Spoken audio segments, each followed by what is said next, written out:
반갑습니다. 무지육의 박용배 목사입니다. 오늘은 복음과 율법과의 관계에 대해서 우리 신명기 다 마치고 제가 나중에 신약에 가면 이제 복음서에 가서 또 갈라디아서에 가서 구체적으로 말씀을 드리겠습니다. 그런데 우리 율법서인 신명기를 마쳤으니까 복음과 율법과의 관계에 대해서 미리 조금 예습을 하고 간다, 그렇게 생각을 하면 좋을 것 같습니다.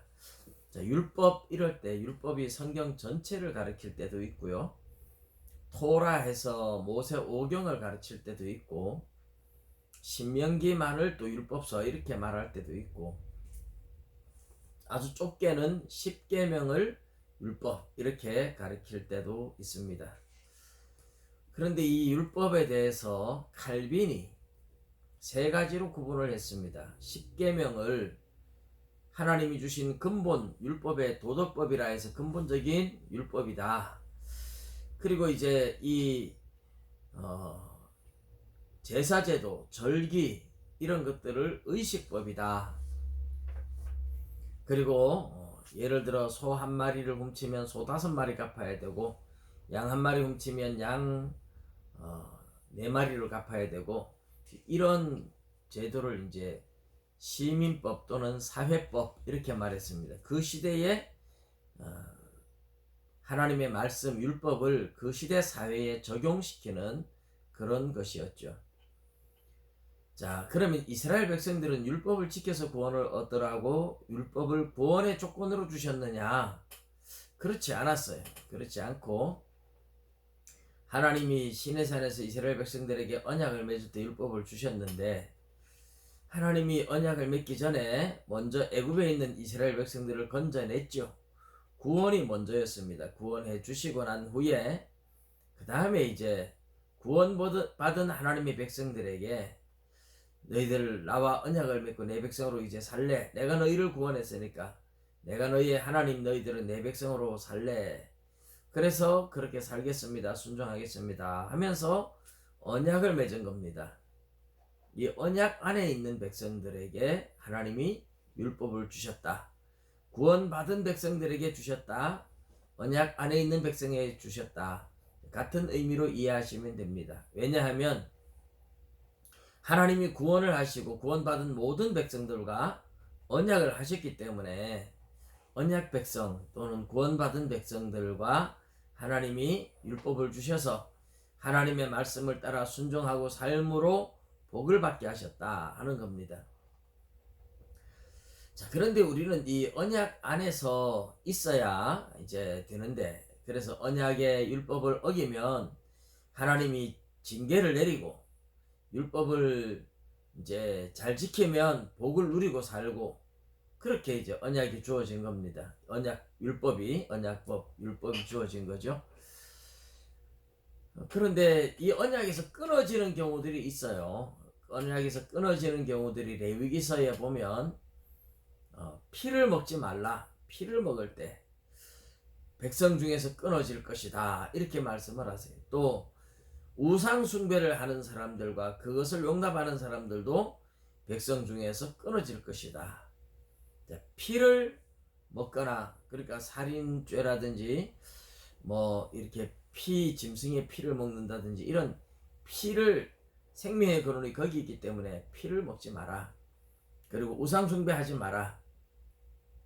신약 성경에 와서도 사도들이 이방인들이 예수 믿을 때 그렇게 규정을 해 주었었습니다.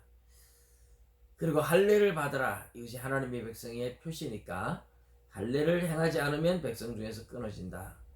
이렇게 하나님이 백성 중에서 끊어진다는 표현을 한 것이 있고, 그 외에는 어떤 죄를 지어도 부정하게 될 것이고 하나님 앞에 제사를 지내야 되고, 또 그렇지 않으면 심지어 돌에 맞아 죽기도 하고, 그렇지만 하나님이 언약 백성으로 인정을 해줘요.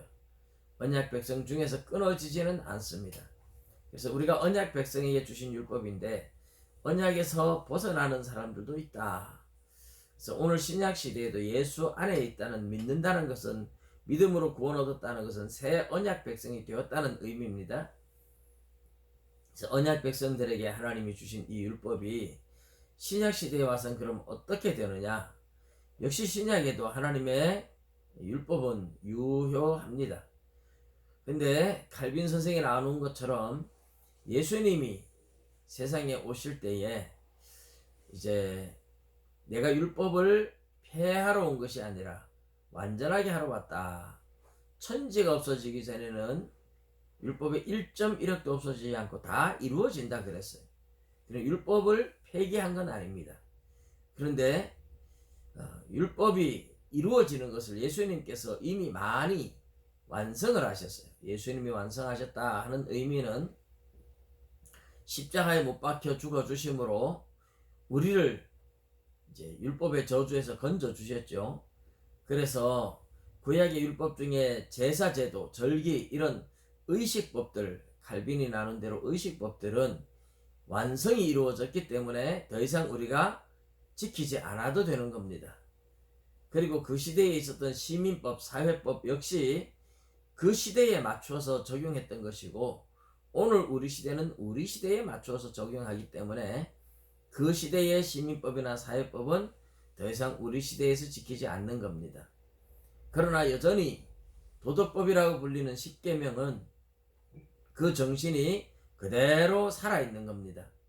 바울 사도가 이것을 로마서 13장 10절에 보면 사랑은 율법의 완성이니라 이랬어요. 그래서 율법의 모든 이 규정이 많을지라도 근본 정신은 서로 사랑하라 하신 예수님의 말씀에 들어있는 겁니다. 그래서 오늘 우리 시대는 믿음으로 산다 이렇게 표현하는데 그 믿음으로 사는 것은 주님의 말씀대로 그 율법을 지키는 것이고 서로 사랑하는 것이고 내 양심에 꺼리낌이 없이 살아야 믿음으로 사는 겁니다. 그것이 성령을 통해서 우리의 양심을 성령님이 오셔서 우리 마음에 율법을 새겨놓고 우리가 우리 마음에 새겨진 율법을 어길 때 신앙의 수준에 따라 성령님이 양심의 가책을 줍니다. 그 가책을 받는 것은 믿음으로 사는 것이 아니에요. 신약 시대에는 믿음으로 산다 하는 것은 양심의 가책을 느끼지 않을 만큼 하나님의 말씀에 순종하며 살아가는 그런 삶을 의미하는 겁니다. 물론 순종하는 것만이 아니라 또 하나님의 약속에 대한 확신을 가지고 다가오지 않는 미래에 대해서도 하나님의 약속에 대한 확신을 가지고 믿고 살아가는 그런 것도 역시 믿음의 삶입니다. 이 짧은 시간에 복음과 율법과의 관계를 설명한다는 것은 사실 너무 어려운 굉장히 복잡한 주제이기는 합니다만은 한마디로 말하면 율법과 복음은 별개로 있은 적이 한 번도 없습니다. 구약의 율법을 주셨지만 율법 속에 짐승 제사를 통해서 죄를 지은 사람이 용서받는 그런 것을 설명해 주셨어요. 율법은 생활 규범이고 그러나 죄를 지으면 그 죄를 해결하는 제사 제도를 주셨습니다. 그러나 제사 제도나 이런 의식법이 워낙 절개나 의식법이 많다 보니까 사람들이 율법의 행위, 의식법에 더 치중하는 경향을 보인 것이 구약시대입니다. 신약시대는 예수님께서 그런 제사 제도를 완성하셨기 때문에 우리는 그런 의식법이나 제사 제도나 절기나 이런 데 매이지 않고 믿음으로 나가는 것이죠. 그래서 예수님이 여전히 복음이 있는 시대에 율법이 유효하다는 걸 보여주셨죠. 주님도 사탄이 시험할 때도 하나님의 말씀을 가지고 사탄을 물리쳤습니다. 율법은 천지가 없어지기 전에는 하나도 없어지지 않고 다 이루어질 것이라고 말씀을 하신 거예요. 그러나 그 율법이 문자에 매여서 우리가 문자적으로 매여서 지키는 것이 아니라 성령님께서 믿음의 수준에 따라서 마음에 심어주셨기 때문에 내 양심의 가책을 느끼지 않는 내 양심의 담대함을 가질 수 있는 그런 삶을 살아가는 것이 이제 믿음의 삶인 겁니다. 그러나 여전히 하나님의 율법은 우리 마음에 새겨져 있다는 것을 기억하십시오. 율법은 하나님의 말씀은 여전히 우리의 생활 규범이다. 삶의 규범이다. 이것은 변하지 않았다 하는 것을 기억하시고 오늘 믿음으로 살되 하나님의 말씀에 순종하는 삶을 살면서 우리 양심에 꺼리낌이 없는 그런 삶이 되시기를 주님의 이름으로 축복합니다. 감사합니다.